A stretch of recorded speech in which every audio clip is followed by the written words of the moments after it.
January 2nd, 2025, the United States government hit its statutory debt limit again, a $36.1 trillion. The Treasury began deploying what they call extraordinary measures. That phrase alone should stop you cold, because what they mean by extraordinary is this shuffling money between government accounts, suspending investments in federal pension funds, and essentially running a legal shell game to keep the lights on, while Congress argued about the ceiling for the next 4 months. And here's what the financial media didn't tell you. This was not a crisis averted. This was the system working exactly as designed. You've heard the debt ceiling described as America's credit card limit. That metaphor is comfortable. It implies discipline. It implies a ceiling. But what if I told you the ceiling has been raised 78 times since 1960? 78 times. There is no ceiling. There is only the theater of one.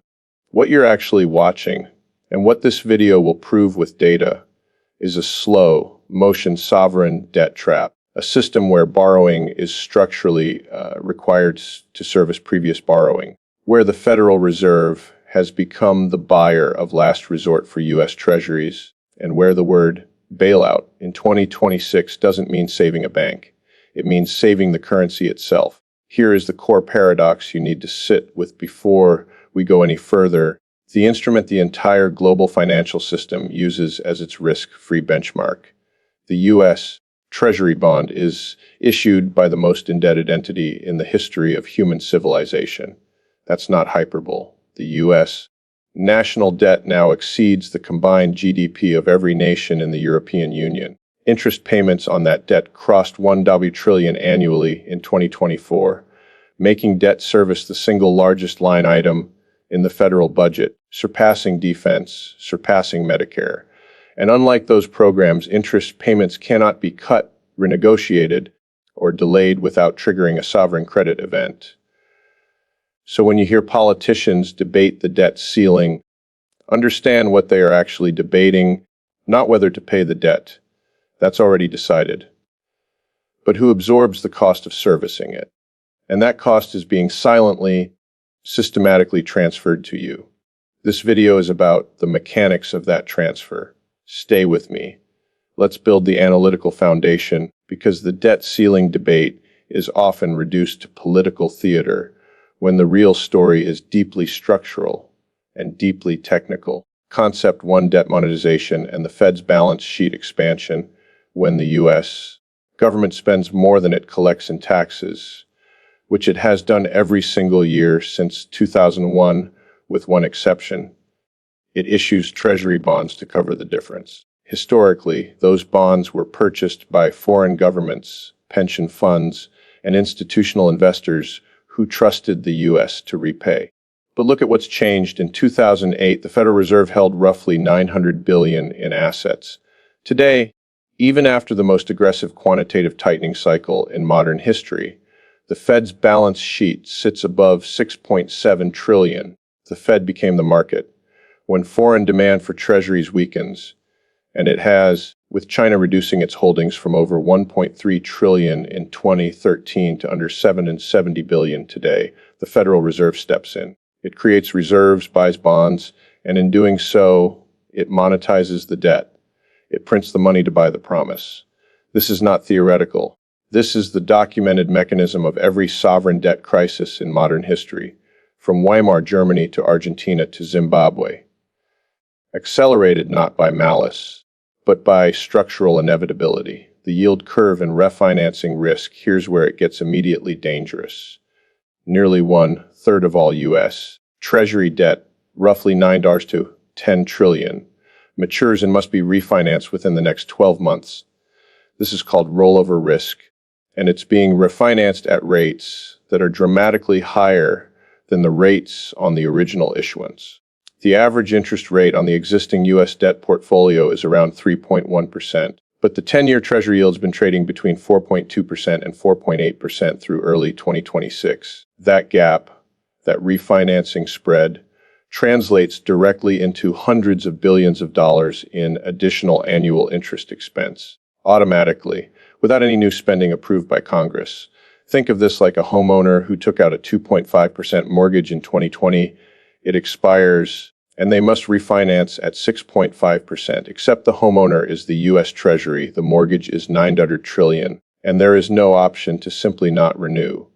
The fiscal dominance trap, this concept, formalized in academic work by economists Thomas Sargent and Neil Wallace, describes a condition where monetary policy becomes subordinate to fiscal needs. In plain language, when a government's debt burden is large enough, the central bank loses its independence, not through legislation, but through arithmetic. If the Fed raises rates aggressively to fight inflation, it increases the government's borrowing costs to unsustainable levels. If it cuts rates to relieve fiscal pressure, it risks reigniting inflation. There is no clean exit. The Fed is caught between its mandate to stabilize prices and the fiscal reality of a government that cannot afford tight money.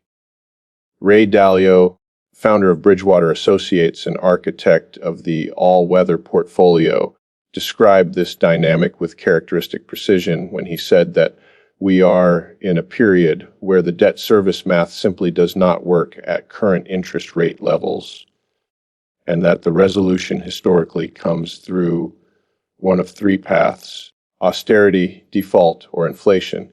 And democratic governments, he noted, almost always choose the third. That's the trap. Bailout. The one coming is not a congressional vote. It's the slow debasement of the currency that pays the debt. Let's talk about what this actually costs, not in abstract trillions, in real purchasing power, in portfolio value, in the invisible tax that never appears on a statement.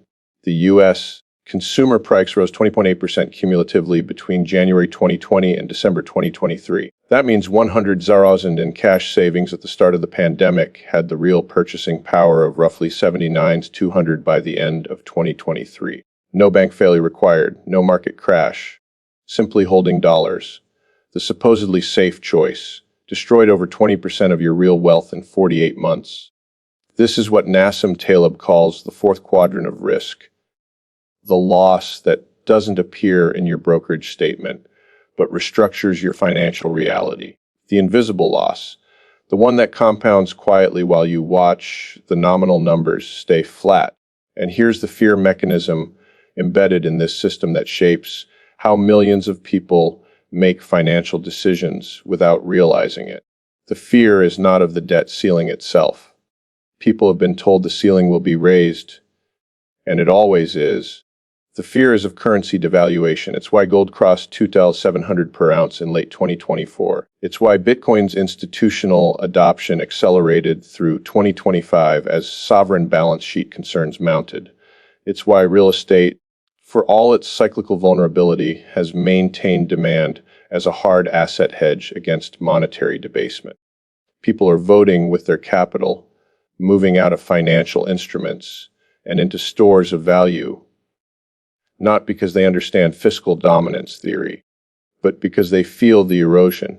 Now let's look at the systemic weight on institutions.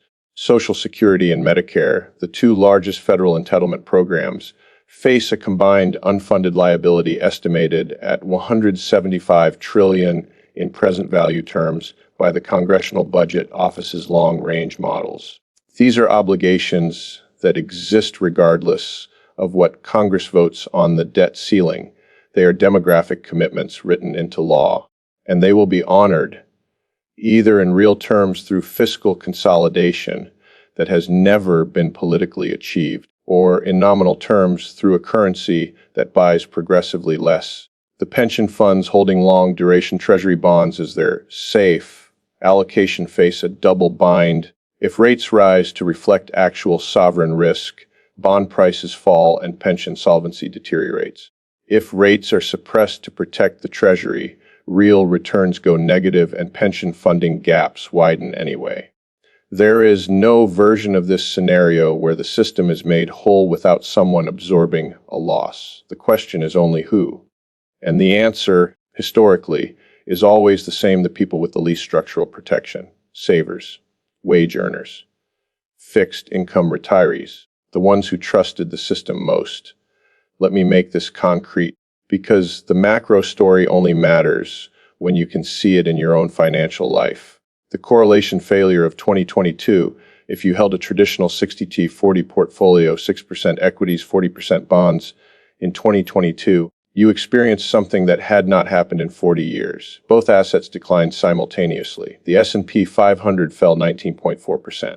Long-duration treasury bonds, the supposed ballast, fell over 30%. The correlation that defined decades of portfolio construction broke down completely. Why? Because the driver of both declines was the same: the Fed raising rates to fight the inflation that its own monetary expansion had partially created. The hedge failed at precisely the moment it was needed. Investors who ignored duration risk in their fixed income allocation saw drawdowns that rivaled equity exposure, without any of the upside participation. Career and sector exposure: the financial sector alone shed tens of thousands of jobs through 2023 and 2024 as rising rates collapsed deal flow, IPO pipelines dried up, and regional banks with underwater bond portfolios quietly contracted their lending operations. Silicon Valley Bank's collapse in March 2023 was not an anomaly. It was a stress test that the system partially failed. $99 billion in unrealized bond losses that became very realized very quickly when depositors ran. The FDI and Treasury backstopped the uninsured deposits. Another quiet bailout. Another cost transferred to the broader system. Savings erosion and the illusion of safety. Consider this scenario. An investor in 2021 placed $200 into a 10-year Treasury bond yielding 1.5%, believing they were making the conservative, responsible choice. By October 2023, when the 10-year yield hit 5%, that bond had lost approximately 30% of its market value. The investor hadn't made a reckless bet. They had followed conventional wisdom. And conventional wisdom, when the macro environment shifts, can be the most expensive bias of all. This is anchoring the behavioral finance trap of pricing a current asset against its past value rather than its present fundamental. Investors anchored to the 2020-2021 interest rate regime were entirely unprepared for the repricing. The rehypothecation chain nobody talks about here is a systemic blind spot that almost no retail investor understands. Wall Street prefers to keep that way. When you deposit securities in a brokerage account, those securities can, under standard margin agreements, be lent out by your broker to short sellers, to other institutions, to anyone willing to pay the borrow rate. Those borrowed securities can then be posted as collateral elsewhere, borrowed against again, and used as the basis for yet another transaction. This is rehypothecation. And in a functioning market, it works. In a liquidity crisis, it becomes a chain of simultaneous failures because everyone is relying on the same underlying asset. And when that asset's value moves, every link in the chain breaks at once. This is counterparty risk in its most structural form. And in a world where U.S. Treasuries, the collateral that underlies nearly every major financial transaction globally, face even a perception of credit risk, the rehypothecation chains don't just tighten, they snap. The beginning of the unlearning here is what strategic investors started doing differently. And this is the unlearning process. They stopped asking, is this a safe asset? And started asking, safe relative to what risk, over what time horizon, under what monetary conditions. Safety is not a property of an asset. It is a relationship between an asset and the environment it exists in. Treasuries are safe in a disinflationary world. Gold is safe in an inflationary one. Cash is safe in a deflationary crash. No single asset is unconditionally safe. The unlearning is accepting that and building a portfolio architecture that reflects it. So what do you actually do with this information? Because understanding the debt trap is only valuable if it changes how you position, protect, and grow your capital. Here are 4 strategies built specifically for the macro environment we are navigating in 2026. Uncorrelated asset allocation. The 60-40 model is structurally compromised in a fiscally dominant environment.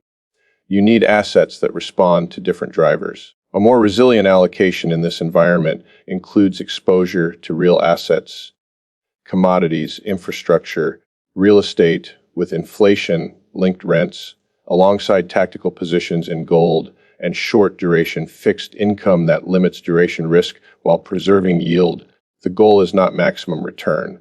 The goal is return across multiple macro scenarios: inflation, deflation, and the increasingly probable stagflation middle ground. Volatility hedging with precision long-dated put options on Treasury ETFs, specifically TLT, which tracks 20-year Treasury bonds, provide asymmetric protection against the scenario where the market reprices sovereign risk. Inverse ETFs offer simpler, if less precise, protection in the same direction. Gold, both physical and through ETFs like GLD, has a 50-year track record of performing during periods of dollar debasement. These are not speculative positions. They are insurance, and like all insurance, they look wasteful until the moment they don't. 3. Bucket liquidity framework, popularized by financial planner Harold Evensky and refined through behavioral finance research. The 3-bucket strategy separates capital by time horizon and function. Bucket 1 holds 6 to 12 months of operating expenses in cash or money market instruments, not to earn returns, but to prevent forced liquidation during drawdowns. Bucket 2 holds intermediate assets, 2 to 7 year horizon, in a diversified, moderate risk allocation. Bucket 3 holds long-term growth assets, equities, real assets, alternatives that you can afford not to touch for a decade. This structure does one critical thing: removes the behavioral pressure to sell growth assets during a crisis because you have liquidity already positioned. Test your portfolio against historical scenarios. Run your current allocation through 3 historical stress tests. First, the 1970s stagflation scenario: equity markets flat in real terms for a decade, inflation at 8 to 10%, bond returns negative in real terms. Second, the 2008 financial crisis: equity drawdowns of 50%, credit markets frozen, liquidity evaporating in weeks. Third, the 2022 rate shock: simultaneous equity and bond declines of 20 to 30%. If your portfolio breaks in 2 of those 3 scenarios, it is not prepared for the range of outcomes the current macro environment can deliver. I want to leave you with a quote that has never been more relevant than it is right now. Warren Buffett, in his 2021 shareholder letter, wrote that over time, fiat money returns to its intrinsic value, and he included US dollars in that observation. A man who has built his career on the strength of American enterprise, acknowledging the structural vulnerability of the currency that denominates it. The debt ceiling debate will happen again. The ceiling will be raised again. The extraordinary measures will be deployed again. And the slow structural transfer of purchasing power from savers to debtors, from the cautious to the leveraged, will continue, as it has continued for 50 years since the dollar was untethered from gold in 1971. The goal is not to predict when the system breaks. The goal is to be positioned for every outcome it can deliver. That is financial resilience, not pessimism, not paranoia. Preparation. If this analysis gave you a framework you didn't have before, a way of seeing the debt ceiling not as political theater, but as a symptom of a deeper structural reality, then subscribe to this channel. Because this is what we do here. We translate macro complexity into personal financial clarity every week, with data, not noise. The market doesn't care how smart you are. It only rewards how prepared you are.